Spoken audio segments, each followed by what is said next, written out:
November December হাজার কাজ থাকে নভেম্বরে ফুল 1 মাস আমরা সমাধি দেব সমাধি এবং বিমুখ দেব কয়দিন দুবাই একদিন দুবাই করে যাবো বুঝলেন ভাই।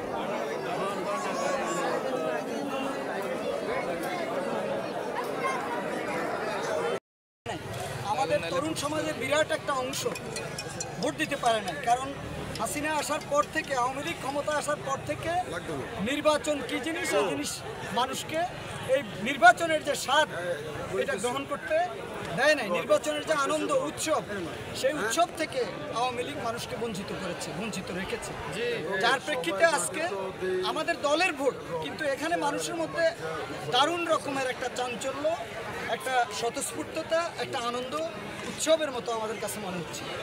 এই আনন্দ উৎসবের আয়োজক বাংলাদেশ জাতীয়তাবাদী দলের ভারপ্রাপ্ত চেয়ারম্যান জননেতা জনাব তারেক রহমান, ওনার মস্তিষ্ক থেকে, ওনার বুদ্ধি থেকেই এই প্রক্রিয়াটা এসেছে। আমরা মনে করি এই ভোটের মধ্য দিয়ে গণতন্ত্রের একটা প্রাথমিক ধাপ আমরা অতিক্রম করতেছি এবং গণতন্ত্রের প্রতি বাংলাদেশ জাতীয়তাবাদী দলের যে কমিটমেন্ট, যে বিশ্বাস, যে সম্মান, সেটাকে আমরা মানুষের কাছে পৌঁছে দিচ্ছি। এবং আগামীতে বাংলাদেশে যে নির্বাচন হবে, দীর্ঘদিন পর মানুষ তাদের প্রতিনিধি নির্বাচন করার সুযোগ পাবে। আমরা আশাবাদী সেই নির্বাচনে সারা বাংলাদেশে মানুষ স্বতঃস্ফূর্তভাবে ধানের শীষে ভোট দিয়ে আমাদের নেতা, আমাদের দলের ভারপ্রাপ্ত চেয়ারম্যান জননেতা জনাব তারেক রহমানকে আগামী দিনে বাংলাদেশের প্রধানমন্ত্রী হিসেবে আসীন করবে। আমাদের এই বিশ্বাস এবং আস্থা মানুষের প্রতি রয়েছে।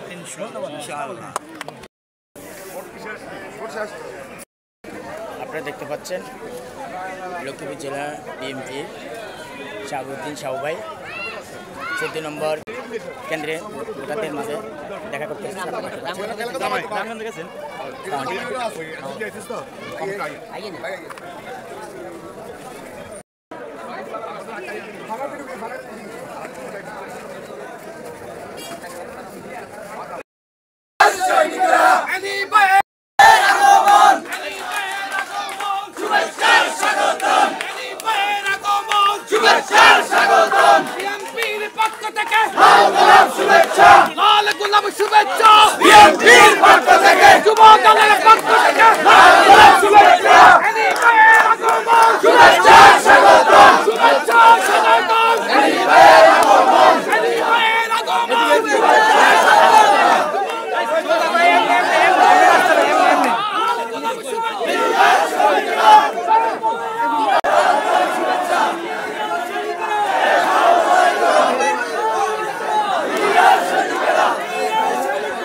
আসলে আমি আমার কোনো বক্তব্য নাই, শুধু একটা কথা বলতে চাই। আমি আপনাদের যখন বক্তব্য দিয়েছিলাম তখন বলেছিলাম এটা হলো ট্রায়াল ভোট, আমরা 17 বছর ভোট দিতে পারেন না, আজকে আমাদের তারুণের অহংকার তারেক জিয়া আজকে মানুষকে ভোটে উজ্জীবিত করার জন্য আজকে তৃণমূল থেকে আজকে আমাদের কমিটি হচ্ছে।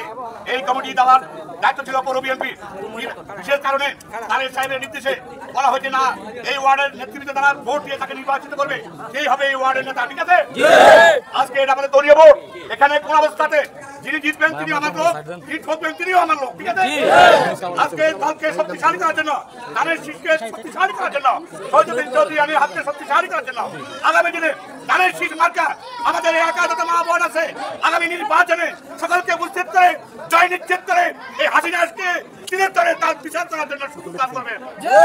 আপনারা এলাকা অনেক অত্যাচারিত হয়েছেন।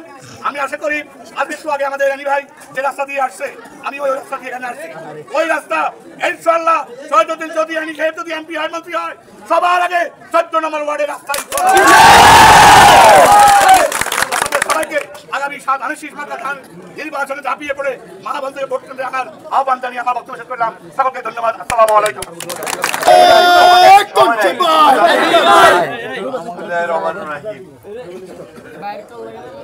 আমরা 14 নম্বর ওয়ার্ড, এটা হলো তৃণমূল পর্যায়ের আমাদের দলকে সুসংগঠিত করার লক্ষ্যে আমরা দলীয়ভাবে এই নির্বাচনের ব্যবস্থা করেছি। এটা হলো দলের নির্বাচন। আর আমরা দীর্ঘদিন যেটা পারি নাই সেটা ছিল জাতীয় নির্বাচন, যেটা হয় নাই। সামনে যেটা হবে, যে অপেক্ষা আছি, সেটাও জাতীয় নির্বাচনের অপেক্ষা। এই নির্বাচন আজকে যারা পরিচালনা করেছেন, আমি সর্বপ্রথম তাদেরকে ধন্যবাদ জানাই।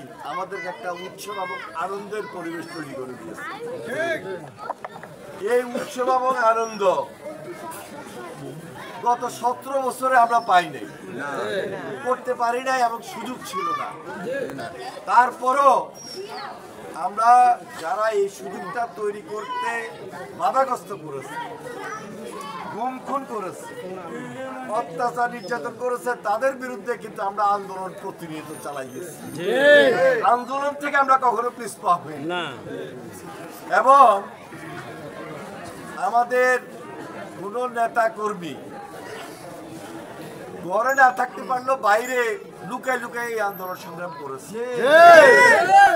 তারা অত্যাচারিত ছিল, নির্যাতিত ছিল, এবং পরিবারের তাদের কারণে সবাই নির্যাতিত ছিল। এখানে আমাদের এই যে পৌর বিএনপি নেতৃবৃন্দ আজকে উপস্থিত, পৌর বিএনপির নেতৃত্বে একটা বাছাই কমিটি আমরা করেছি, তারা উপস্থিত আছে। আমাদের জেলা কমিটির নেতৃবৃন্দ সবাই এখানে উপস্থিত আছে। জেলা বিএনপি সদস্য সচিব দিনও একবার এসেছেন, বক্তব্য দিয়েছেন। তার মানে এই পরিবেশটা আমরা এমনভাবে সৃষ্টি করছি, উনি একটু আগে বলেছেন যে একটা ট্রায়াল নির্বাচন। যাই হোক, আজান দিয়ে দিচ্ছে, বেশি কথা বলবো না। আমাদের শুধু একটাই বক্তব্য, এই ভোটটা আমরা টেনে নিয়ে যাব জাতীয় ভোটের দিকে। সেই ভোটটা যেন সুস্থ হয়, স্বাভাবিক হয়, সেটার জন্য দীর্ঘদিনের আমাদের আন্দোলন সংগ্রাম, সেই কাজটা করার জন্য আমরা এক এবং ঐক্যবদ্ধ। আচ্ছা দেখেন, 17 বছর যেমন সংগঠন করতে পারি নাই, 17 বছর যেমন ভোট হয় নাই, উন্নয়নের কাজও কিন্তু হয় নাই। রাস্তা হয়েছে, কিন্তু রাস্তা আসলে বাস্তবে কোনো যে রাস্তাটা হওয়ার দরকার ছিল পৌরসভা, সেই রাস্তা হয় না। যার কারণে এইদিকে বেড়ি মাটির রাস্তা, আর ওইদিকে যে পাকা রাস্তা, আসলে বাস্তবিক পক্ষে এই রাস্তা এরকম মাটির রাস্তা থাকলে আরো ভালো আছে। এখন যদি বলতে যাই, আবার ফ্যাসিবাদের বিরুদ্ধে দীর্ঘক্ষণ বলতে হবে, বলি কোনো লাভ নাই।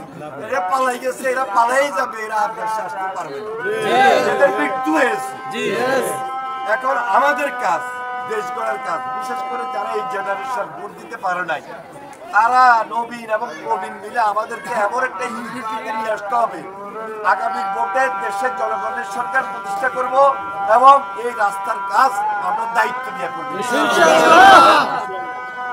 যিনি পৌরসভার মেয়র হবেন অথবা নির্বাচনের পর আমরা যখন প্রতিনিধিত্ব করব, আমার বিশ্বাস এই ওয়ার্ড, এই পৌরসভা এবং নির্বাচনী এলাকার যৌথ উদ্যোগে আমাদের তখন নৈতিক দায়িত্বই দাঁড়াবে যে আমরা এই এলাকার রাস্তাঘাটটা উন্নয়নগুলো করে নেব।